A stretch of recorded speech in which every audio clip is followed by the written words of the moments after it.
l'UEMOA, l'Union économique et monétaire ouest-africaine.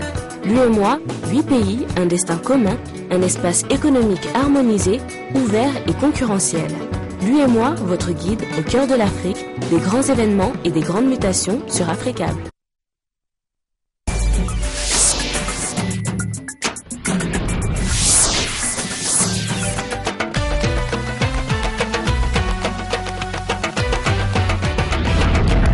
Nouvelle édition sur Africable Télévision. Bienvenue, bonsoir à tous. Voici les titres.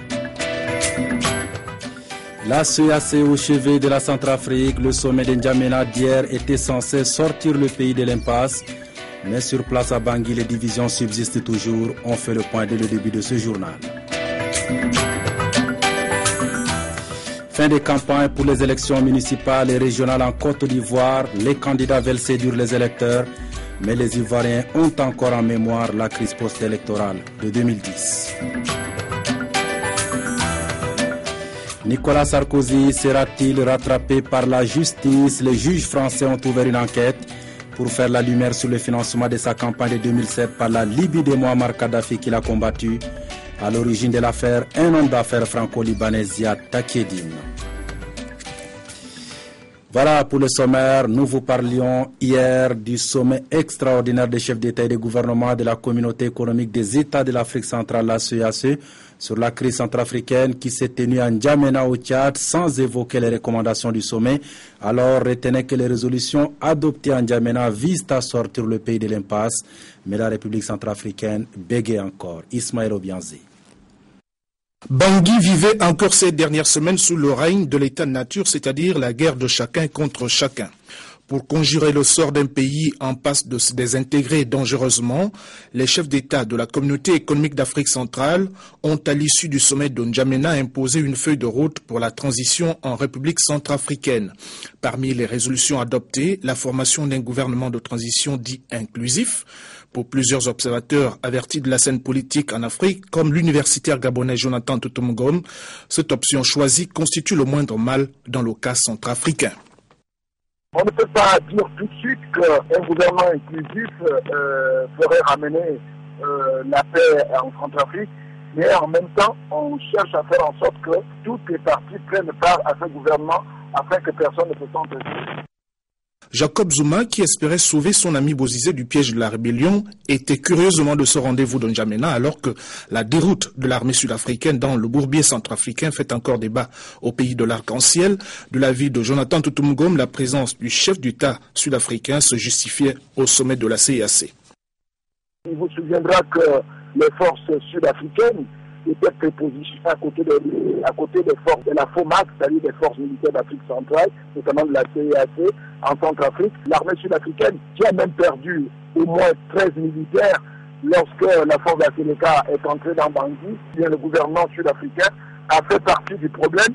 C'est normal aussi que le père de l'Afrique centrale invite Jacob Zuma au sommet de la CEAC afin de trouver des solutions à la crise centrafricaine. Les chefs d'État de la CEAC ont pris acte de la mise en place du Conseil national de transition et notent l'élection du président de la République par cet organe. La durée de la transition est fixée à 18 mois, période pendant laquelle des élections générales seront organisées sur la base d'un ordonnancement juridique et d'un calendrier consensuel. Je vous l'annonçais dans les titres, fin des campagnes pour les élections municipales et régionales en Côte d'Ivoire. Le vote a lieu dimanche. Les différents candidats ont tout donné pour séduire les électeurs, mais les Ivoiriens, dans leur grande majorité, ont encore en mémoire les tristes souvenirs de la crise post-électorale d'il y a 2 ans. Angèle Maniani et Herman Dogo avec notre bureau permanent à Abidjan. Dans une ambiance bon enfant, la campagne pour les élections locales s'achève. Mohamed Diabaté, candidat indépendant au municipal de dimanche prochain, est allé une dernière fois au contact des électeurs. Son discours a pour cible le chômage des jeunes et un meilleur avenir pour les femmes. Nous allons combattre le chômage des jeunes qui est une bombe à retardement. 80% de la population des jeunes est au chômage. Ce n'est pas acceptable. Nous allons aider nos femmes à conduire des activités génératrices de revenus pour s'occuper de leur famille. Pour vendre aujourd'hui ses friperies, Marguerite occupe un coin du trottoir. Son seul souhait donc, disposer d'un meilleur cadre pour son commerce après les élections municipales. On veut que, va voter, va trouver mais là aussi elle est bien, gentille, veut venir pour aider nous. Comment on s'assoit pour vendre, on va gagner place pour vendre, les enfants vont manger. La douloureuse crise post-électorale d'il y a 2 ans, les Ivoiriens s'en souviennent. Et oui, 3000 morts et des séquelles à vie, ça ne s'oublie pas. Je ne veux pas qu'on revive ce qu'on a vécu il y a 2 ans. Et que celui qui va gagner tienne ce qu'il a dit. C'est-à-dire pour notre ville propre, les quartiers propres. Je pense que les élections vont bien se passer. Les Ivoiriens sont un peu conscients de ce qui s'est passé pendant les élections présidentielles.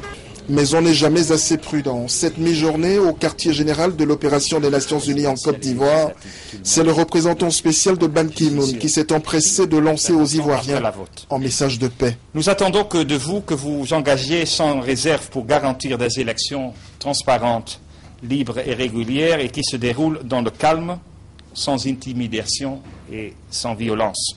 La Côte d'Ivoire élira dimanche ses conseillers municipaux et régionaux afin de boucler la boucle de la normalisation de la vie politique après de longues années de crise. Marche de protestation refusée au Sénégal. Les Maliens vivant dans ce pays ont voulu protester contre l'exclusion de la 8e région administrative du Mali, Kidal, des prochaines élections présidentielles fixées pour le mois de juillet prochain. Mais la marche n'a pas eu lieu compte tenu de la situation actuelle du Sénégal. Le préfet de Dakar a refusé la demande. Lustina Saya, Souleymane Antomar avec notre bureau permanent à Dakar. Une élection présidentielle sans la région de Kidal, telle que souhaitée par les autorités pour des raisons sécuritaires, la mesure ne semble pas faire l'unanimité. Ce rassemblement des ressortissants maliens vivant au Sénégal est une manière de manifester leur désaccord. Je pose cette question à tous les Maliens. Quelle sera la première responsabilité d'un président qui sera élu en juillet? Quelle sera sa première responsabilité lorsqu'il sera élu? Ce sera de trouver une solution au conflit qui sévit dans le nord du Mali. Alors comment se fait-il que ceux qui sont les premiers concernés par la plus grande décision que le futur président du Mali prendra ne participent pas à son choix? Inacceptable. Si l'État s'entête à investir de l'argent inutilement dans la préparation des élections, nous, encore une fois, si François Hollande est si intraitable sur la tenue des élections en juillet, sans considération pour notre volonté, nous sommes intraitables sur la participation de Kidal à ces élections pour que nous allions voter. Donc s'il n'y a pas Kidal, nous ne voterons pas tout simplement. Notons que les Maliens du Sénégal avaient prévu une marche de la place de l'Obélisque à la devanture de la RTS pour protester contre l'exclusion de Kidal au suffrage de juillet 2013.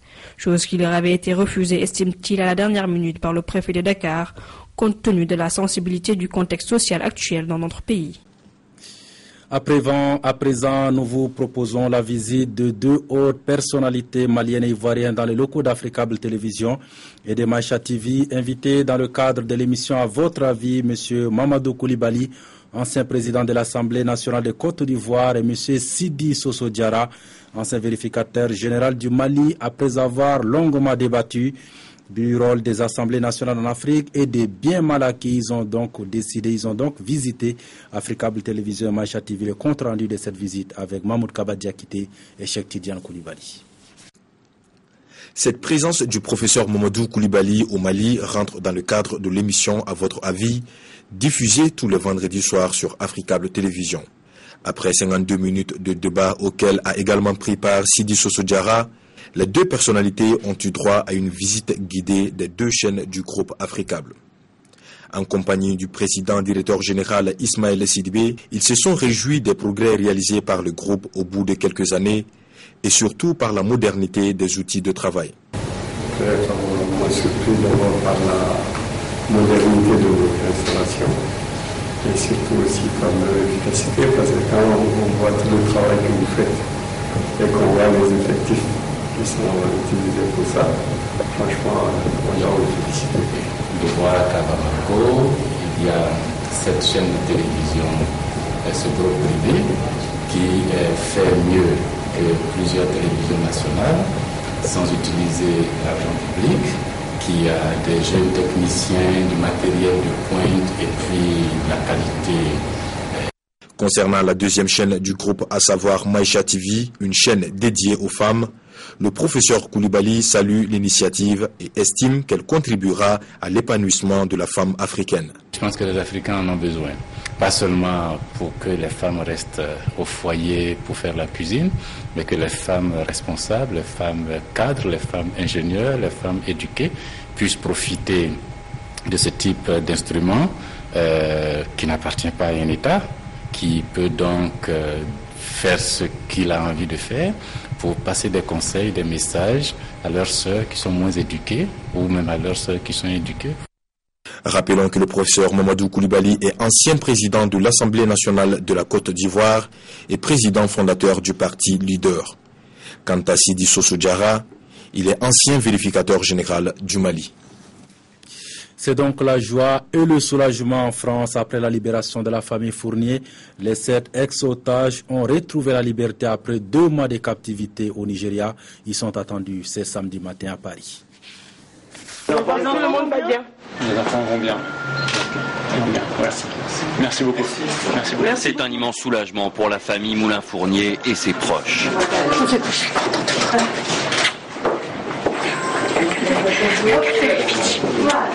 La fin d'un calvaire de 2 mois, d'une vie d'otage aux mains de la secte islamiste Boko Haram, connue pour ses attentats meurtriers et ses assassinats. On est tellement heureux d'être de retour au Cameroun. Il faut retrouver tous nos amis camerounais, tous nos frères camerounais. Et j'ai presque les larmes quand je vous le dis. Tanguy Moulin-Fournier, son frère, son épouse Alban et leurs 4 enfants ont retrouvé la liberté dans la nuit de jeudi à vendredi, à la frontière entre le Nigeria et le Cameroun. Les voici à leur descente d'avion sur l'aéroport de Yaoundé. Ils sont amaigris, marqués, mais ils sont sains et saufs. L'annonce de leur libération a été faite par l'Elysée tôt ce vendredi. Les conditions de leur libération ne sont pas connues, mais François Hollande évoque la collaboration des pays de la région. Avec la France, ces autorités du Nigeria, du Cameroun ont permis, à travers des contacts qui ont été passés ces dernières semaines, d'obtenir la liberté pour cette famille. Les autorités françaises l'assurent, aucune rançon n'a été versée pour leur libération. C'est en étant le plus discret possible que nous pouvons être le plus efficaces. Mais nous ne cédons pas sur les principes.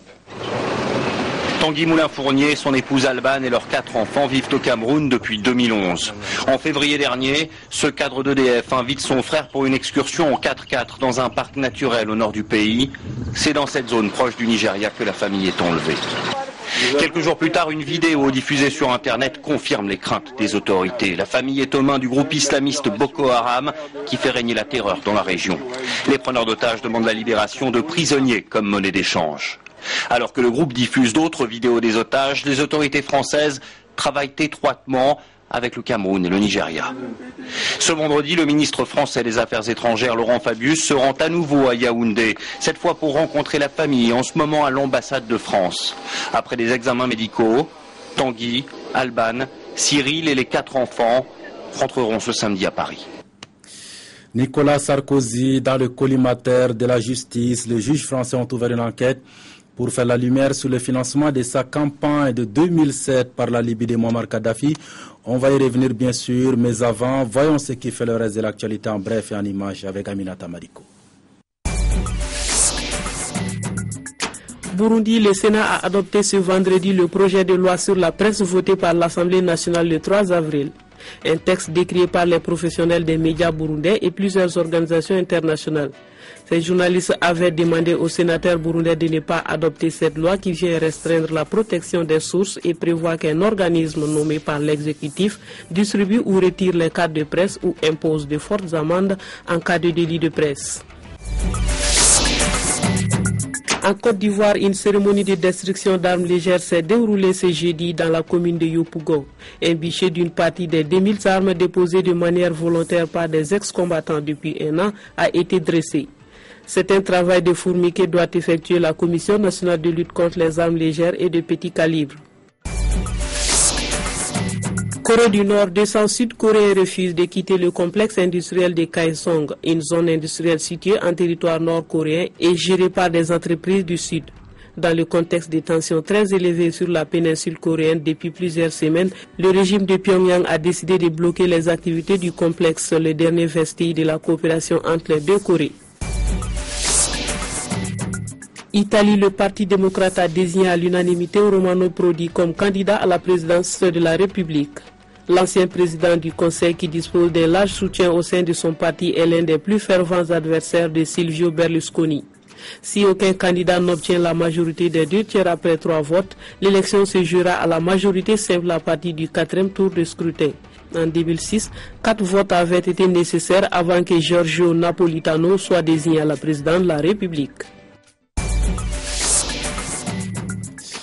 Il aurait voulu laisser auprès des Libyens l'image d'un homme qui a contribué à leur libération, mais voilà que la justice le rattrape. Nicolas Sarkozy, visé par la justice française, qui a ouvert une enquête sur le financement de sa campagne électorale de 2007 par le régime de Muammar Kadhafi qu'il a combattu jusqu'à sa mort.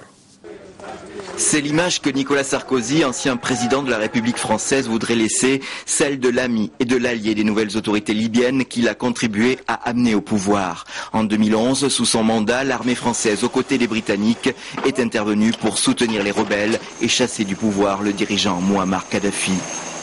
Et pour la justice française, ce vendredi, c'est sur un autre Sarkozy qu'il convient d'enquêter. Le parquet de Paris a ouvert une enquête judiciaire pour faire la lumière sur les accusations de financement de sa campagne électorale de 2007 par la Libye de Kadhafi. Le 11 avril dernier, une nouvelle perquisition a eu lieu chez l'homme d'affaires franco-libanais Ziad Takieddine, accusé d'être un intermédiaire. Depuis quelques mois, celui-ci accuse directement l'ancien président. Ce vendredi, il ne cache pas sa satisfaction.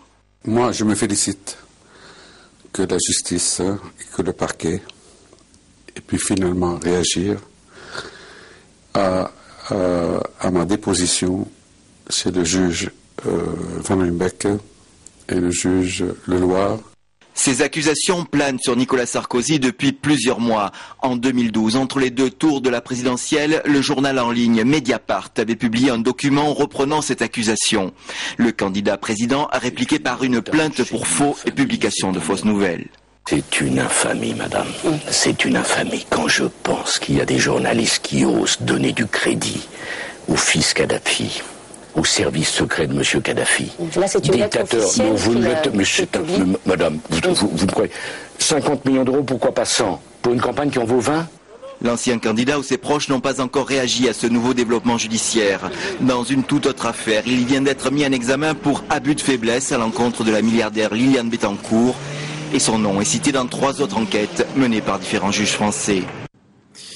Vaste chasse à l'homme à Boston et dans sa banlieue, la police américaine est à la recherche du 2e suspect de l'attentat du marathon. Le premier mort des suites de ses blessures après son arrestation. On en sait un peu plus sur les 2 hommes. Ils sont frères et seraient originaires de la Tchétchénie.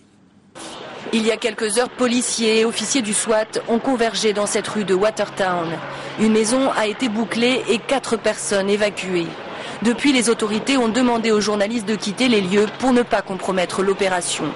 S'y trouverait retranché ce jeune homme de 19 ans, qui selon plusieurs sources concordantes serait originaire du Kirghizistan et vivrait aux États-Unis depuis 2002. Un lycéen désigné par les autorités comme l'homme à la casquette blanche dont le portrait avait été diffusé jeudi soir par le FBI. Son frère de 26 ans est décédé un peu plus tôt dans la nuit dans une fusillade. Il portait, selon la police, une ceinture d'explosifs. Nous pensons qu'il s'agit des mêmes individus qui sont responsables de l'attentat du marathon de Boston ce lundi. Nous pensons qu'ils sont responsables de la mort d'un policier du campus du MIT et de tirs contre un officier de la police de Boston. Nous avons affaire à une situation très grave. La ville de Boston, comme les banlieues de Cambridge et Watertown, ont été placées en état de siège. Une immense chasse à l'homme est en cours et de nombreux policiers sont engagés dans cette opération. Pour les aider, nous avons suspendu tous les transports en commun. Nous demandons aux gens de rester là où ils sont, de rester chez eux avec leurs portes verrouillées et de n'ouvrir à personne. La chasse à l'homme a commencé dans la nuit de jeudi à vendredi, quand une fusillade éclate sur le campus de la prestigieuse université de Boston, le MIT. Les 2 suspects de l'attentat de lundi y auraient été pris en chasse alors qu'ils menaçaient un automobiliste pour lui dérober son véhicule. Pendant la course-poursuite, plusieurs engins explosifs ont été utilisés par les occupants de la voiture contre les officiers de police. Dans l'échange de tirs, l'un des suspects a été touché et aussitôt arrêté. L'homme est décédé des suites de ses blessures à l'hôpital. Les 2 individus dont les photos ont été publiées jeudi par le FBI ont été filmés à l'arrivée du marathon par les caméras de vidéosurveillance. L'homme à la casquette blanche a été vu déposant un sac sur les lieux de la seconde explosion. Voilà, avant de nous quitter, l'actualité en bref. On vient d'apprendre qu'en Égypte, des heurts ont éclaté ce vendredi entre partisans opposants du président Mohamed Morsi. Les deux camps se sont affrontés à coups de pierres et de cocktails Molotov devant la Cour suprême où des milliers de frères musulmans s'étaient rassemblés pour réclamer une refonte du système judiciaire égyptien. C'est la fin de ce journal, mais avant de nous quitter, voici votre programme de la soirée 20h30, à votre avis, consacré au rôle des assemblées nationales en Afrique et au bien mal acquis à 21h30, Afrique Info première édition, et à 22h15, votre série Chouarg, passez d'excellents moments en compagnie d'Africa Télévision et à demain bien sûr.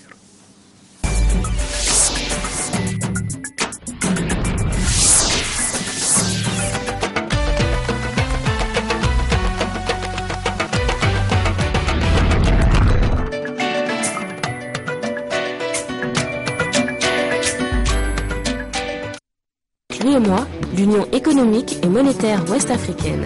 L'UEMOA, 8 pays, un destin commun, un espace économique harmonisé, ouvert et concurrentiel. L'UEMOA, votre guide au cœur de l'Afrique, des grands événements et des grandes mutations sur Africable.